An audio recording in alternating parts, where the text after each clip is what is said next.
Ini akan lanjutan dari yang video kemarin-kemarin ya. Saya janji beberapa hari yang lalu besok, tapi ternyata waktu besoknya itu kemarin itu hujan, jadi nggak saya lanjutkan. Saat ini saya akan lanjutkan. Oke, C. Peluang dan ancaman eksternal.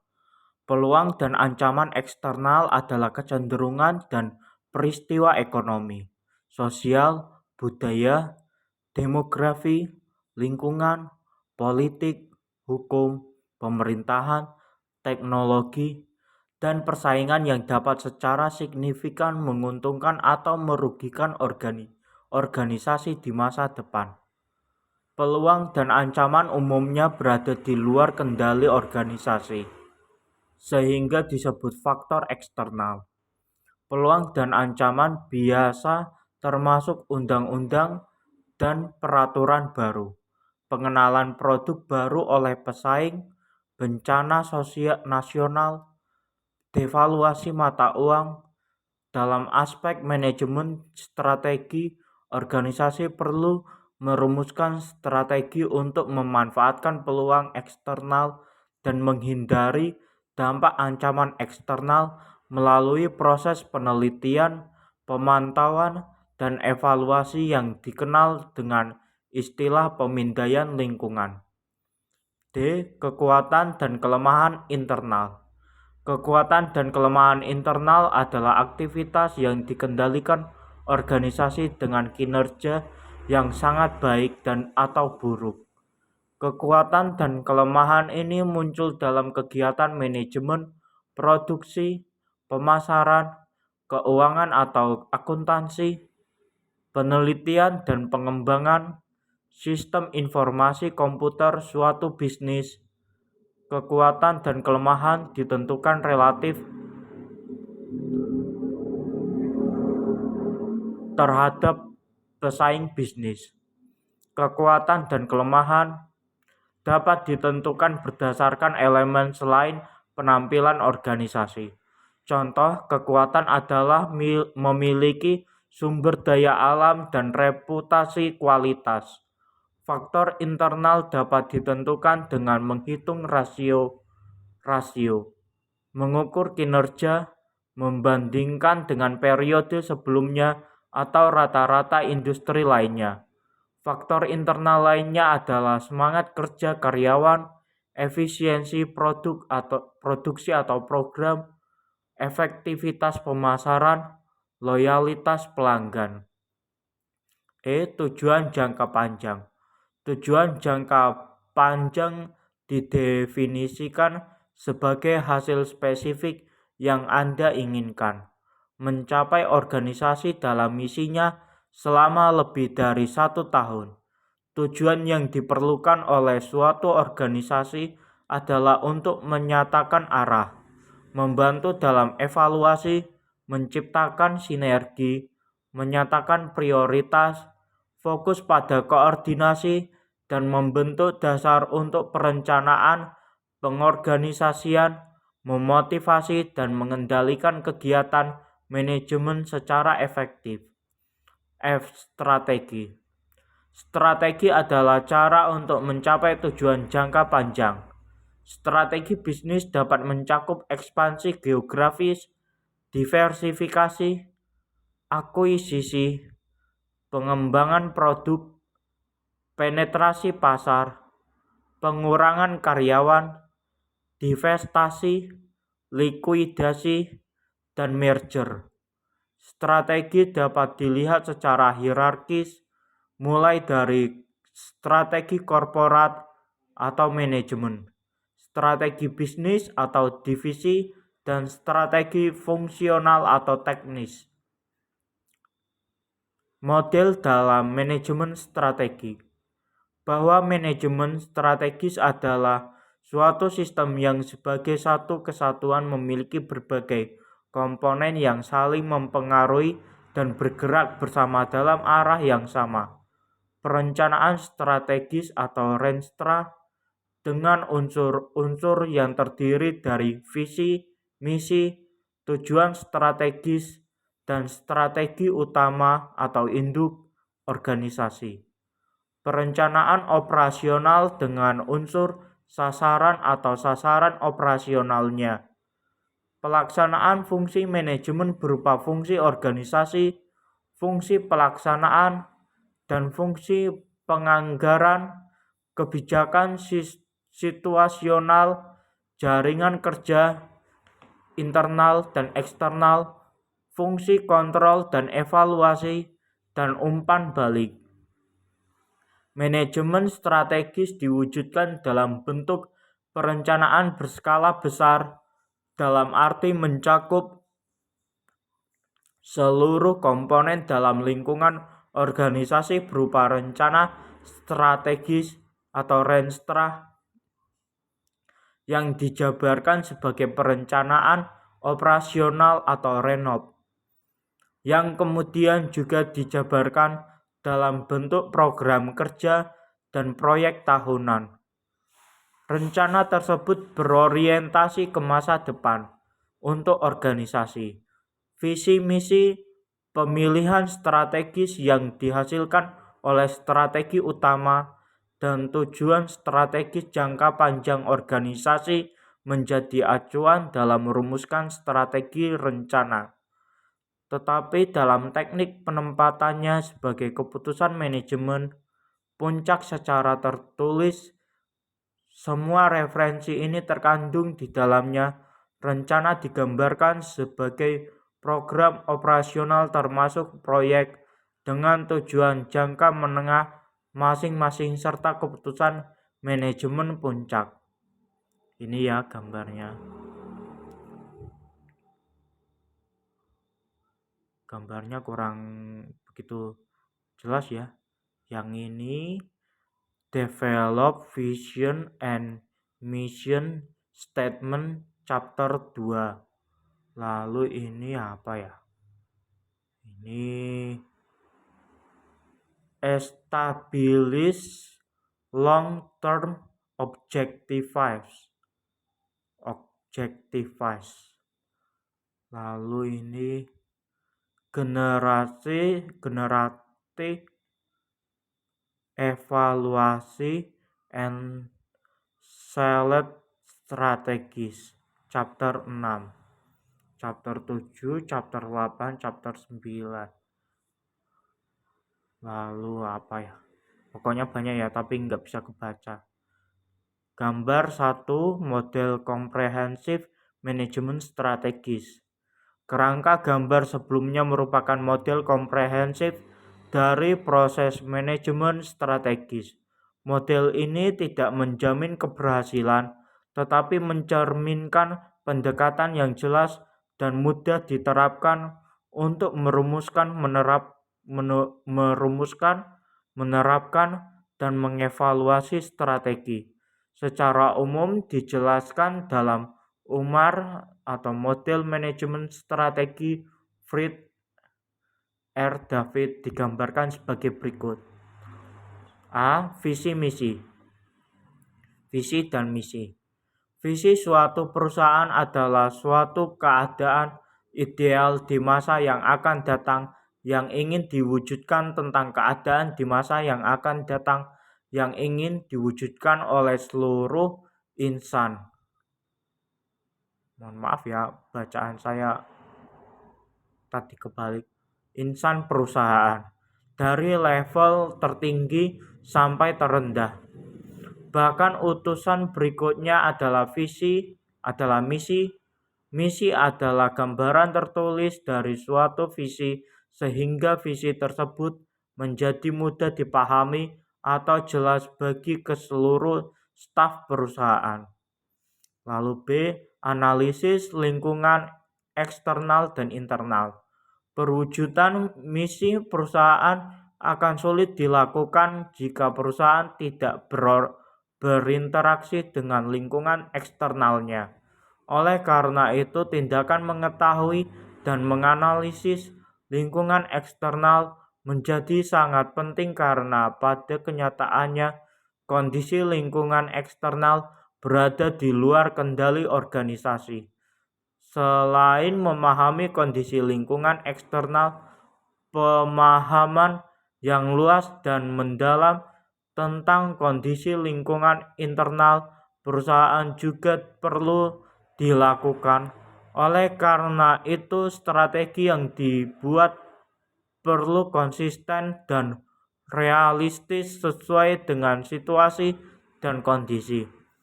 Berdasarkan pemahaman lingkungan internal tersebut, maka kelemahan dan kekuatan perusahaan harus diketahui. Selain mengetahui kekuatan dan kelemahan, perusahaan perlu melihat peluang yang ada dan memanfaatkannya dengan baik. Perusahaan memiliki keunggulan kompetitif. Perlu diingatkan bahwa jika peluang disia-siakan, peluang tersebut dapat berubah menjadi ancaman bagi perusahaan. Logikanya, karena kesempatan yang terbuang dimanfaatkan oleh kompetitor. Analisis pilihan strategi.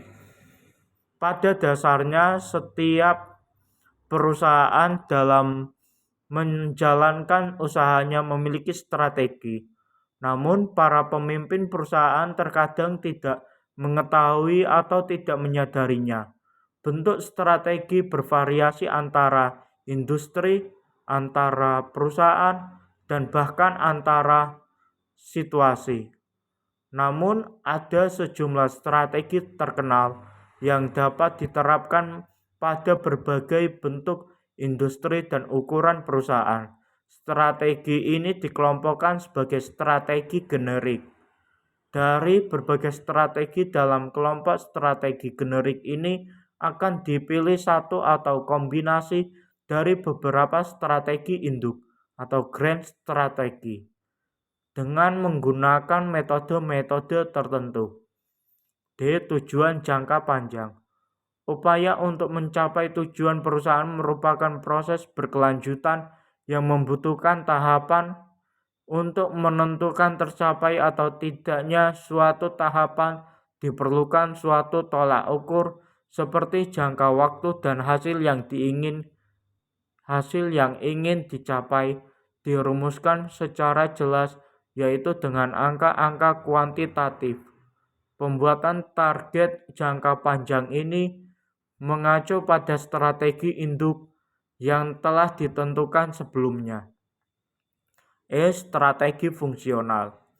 Langkah penting dalam implementasi strategi induk dilakukan dengan membaginya ke dalam berbagai tujuan jangka pendek.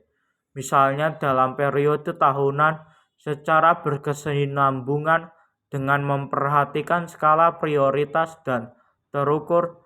Target jangka pendek ini harus mengacu pada strategi fungsional yang bersifat operasional.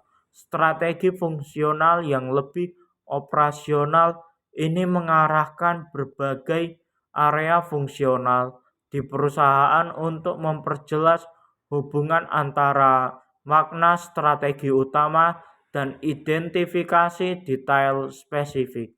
Strategi fungsional ini berfungsi sebagai pedoman dalam melakukan berbagai kegiatan agar konsisten tidak hanya dengan strategi utama tetapi juga dengan strategi bidang fungsionalnya lainnya.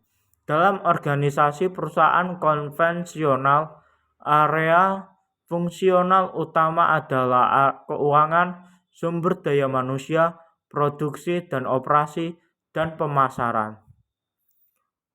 Program implementasi, pengendalian, dan evaluasi. Agar tujuan yang ingin dicapai dapat terwujud dengan strategi yang telah ditetapkan, maka strategi tersebut perlu ditindaklanjuti dengan implementasi atau action. Implementasi tidak efektif jika tidak didahului dengan perencanaan. Perencanaan yang baik setidaknya memuat prinsip-prinsip untuk mencapai tujuan realistis dan wajar. Efisiensi dan merupakan cerminan dari strategi dan kebijakan perusahaan.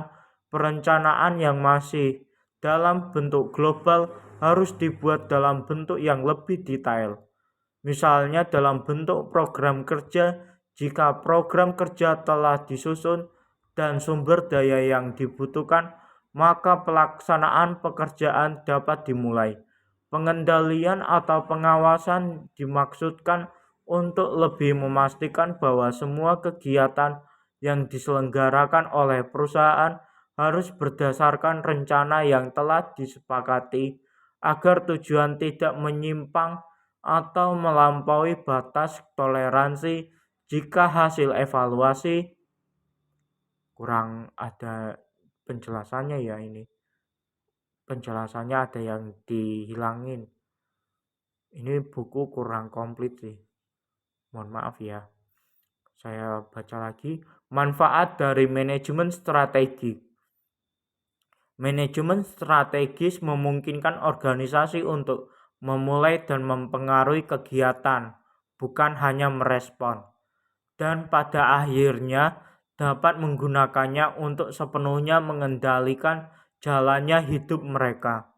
Secara historis, manfaat utama dari manajemen strategis telah membantu organisasi merumuskan strategis yang lebih baik melalui penggunaan yang lebih besar dari pendekatan yang sistematis, logis, dan rasional untuk pemilihan strategi. Pemahaman mungkin merupakan manfaat paling penting dari manajemen strategis, diikuti dengan komitmen manajer dan karyawan secara mengejutkan menjadi inovatif dan kreatif ketika mereka memahami dan mendukung misi, tujuan, dan strategi perusahaan. Semakin banyak perusahaan dan institusi menggunakan manajemen strategis untuk membuat keputusan yang efektif, namun manajemen strategis tidak menjamin kesuksesan dapat mengganggu jika dilakukan secara tidak terencana. Ini penjelasannya ya.